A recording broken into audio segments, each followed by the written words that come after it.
Jews have an enormous advantage over Christians in several ways. The one in particular, which is worth citing, which is that it seems to me that the literal belief in God is easier, and again, I don't want to offend anyone, but I think it's easier to avoid in Judaism than it is in Christianity, the declaration of the creed. What is at the core of a person's faith in God? Take a look at this clip over here with Douglas Murray having an interview from a few years ago. And in the conversation, he mentions a story, an encounter that he had with Rabbi Jonathan Sacks. And they were talking about faith. Listen to what he says in the story about faith, and then we'll talk about it afterwards. So we'll watch this clip and then talk about it. But first, hit that subscribe button over there in the corner. We'd love to stay in touch. Check this out. Anybody other than these people save these nation states of Europe from the Islamists? Then, as you say, it's this question of, would the Jews of France be happy to put their future in the hands of Marine Le Pen? They didn't think so. They didn't vote for her. No. And then there are others. I mean, I've slightly given up on this, but over recent years, I've spent a lot of time with a lot of politicians from across Europe. Partly after The Strange Death of Europe, it became a bestseller and came out in translation all across Europe. I would always go again to every country whenever a translation came out and meet political leaders. And I'm probably the only person who's met this number of European politicians without being paid to have to do so. And I've done it because I'm interested. And it's really tricky. Country after country, it's really tricky. Like Italy, it's tricky. Meloni comes out of a movement in Italy that was Mussolini adjacent. It was Mussolini admiring. She's obviously moved. Do you know exactly where she's moved? No. I mean, I've had rows with her. Matteo Salvini, who was the interior minister in Italy, I did an event with him and Dori Gold and others at the Italian Senate a few years ago, condemning anti-Semitism and I felt confident that Matteo Salvini is not an anti-Semite, but all of this shifts all the time, and like those Irish guys in the pub. Yeah, and by the way, I mean, there's one that really worries me, which, I mean, there's enough, I think, trust between us and the nuance in the people watching to understand this point, and because it's a tricky point to make. But I do notice one form of anti-Semitism rising on the right, which comes along in the following form, and it is, I got a lot of this after The Strange Death of Europe came out, is Israel has closed borders, understands the importance of very, very carefully curated migration, yet Jewish groups in the West tend to be pro open borders, pro mass migration.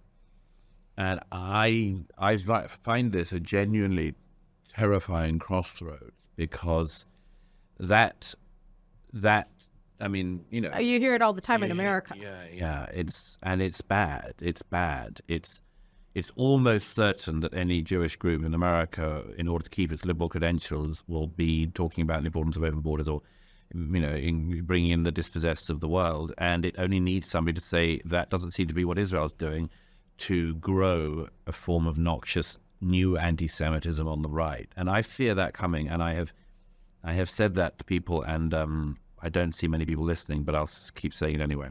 Well, I couldn't agree with you more. And I just want to end this by talking about faith, really. I mean, the first time that I saw you was during first time we met. I don't remember the circumstances. Maybe we were at a conference together. I don't remember. But you came to Israel with Ayan Hersi around 2000, somewhere between 2000 and 2002, about the same time that Yoshka Fisher made that indelible impression on me with his demography issues. And you guys came, and I think at that time, Ayan had written Infidel. I think that was really, and it was an amazing book. And she was an atheist, and she had explained, how she left Islam and how she rejected God and everything like that. And then I saw this morning, and I was looking on my Twitter feed, that somebody was citing this article that she wrote 2 days ago. Yes. right, where she called, which she titled "Why I Am Now a Christian," and I wonder about the issue of faith, because she argues it, as she always does, very brilliantly. And she was It's a saying, beautiful piece. and it said, look, our concept of how did she put it? It was in Unheard, by the way. If you Right. UNHERD, you can find it online. Right, it's excellent. So she said essentially that the system of liberal internationalism, of, how did she put it?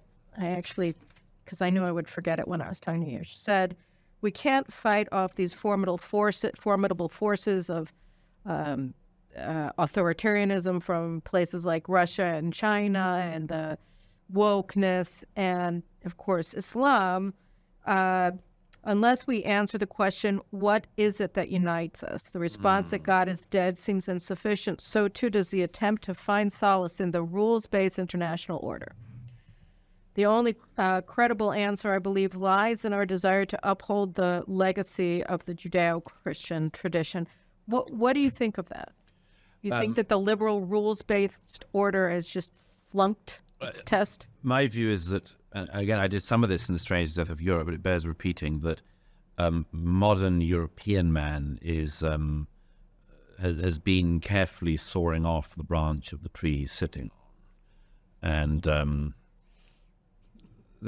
there's only a certain amount of time you can remain in the air. I mean, it's like there's a cartoon, Wile E. Coyote, when he goes over the cliff, his feet spin for a bit. Up, right? But yeah. Well, maybe we'll come back up. But I don't know. I do think, and Habermas's work, which actually I was put onto by Jonathan Sachs, made a huge impression on me when I first read it. The very slim work, but very important one called An Awareness of What's Missing. An awareness of what's missing. I have to look it up. And it's tricky. I've often thought, when writing about this myself, that Jews have an enormous advantage over Christians in several ways. The one in particular, which is worth citing, which is that it seems to me that the literal belief in God, is easier, and again, I don't want to offend anyone, but I think it's easier to avoid in Judaism than it is in Christianity. The declaration of the creed in Christianity. Do you agree with all of these precepts? Now, a lot of people, myself included, find certain precepts of the Christian faith tricky to accept in their entirety without making what Kierkegaard calls the leap of faith. And the leap of faith for the last few centuries has required the abandonment of reason to some extent, or at least not the abandonment, the temporary suspension of reason to make the truth claim or accept the truth claim of the faith. I say that Jews have a slight advantage on this because a story I've told once before, but Jonathan Sachs, I once said rather, he's a very dear friend, I miss him a lot, and I said to him once, I said, do you agree, Jonathan, that there are a lot of atheists in your congregation? And he said, oh yes, perhaps even a majority, Douglas. And I said, I was stunned. And I said, what do you make of that? And he replied typically he said, 98% of Jews in Britain will be keeping the holy days this year. And that was such a wonderful answer.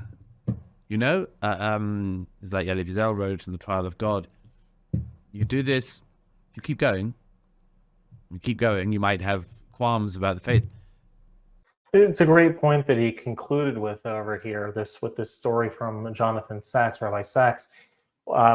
He emphasized a concept that I think has been talked about by many of the great rabbinic leaders of our time and of other times, in that no matter where a person is holding in their spiritual development or their concept of the divine, it's something important to live as if there is a divine master of the world, and to be able to look at things in the positive light.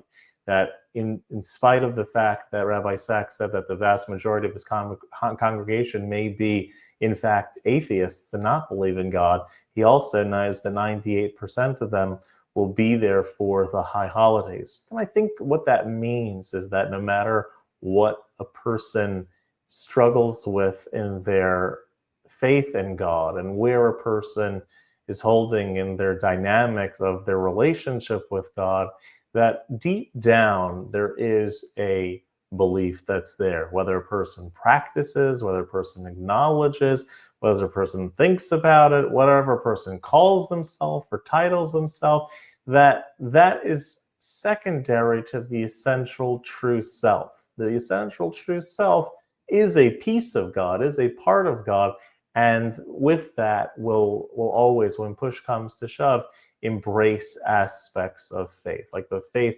that core nuclear energy will shine itself when the inspiring time is right. That's why even the vast majority of Jews that are not card-carrying Orthodox, traditional, observant Jews celebrate a Passover Seder, light the Hanukkah menorah, attend services on the high holidays, and other key Jewish ideas. They'll light a Yortzeit candle for a loved one. I remember meeting a person that told me that they didn't believe in God. They were an atheist. This is how they self-described themselves.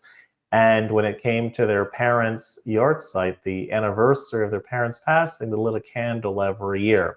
Well, that Jewish practice is done to commemorate the soul, right? Like it says in Proverbs that the lamp of God is the soul of man.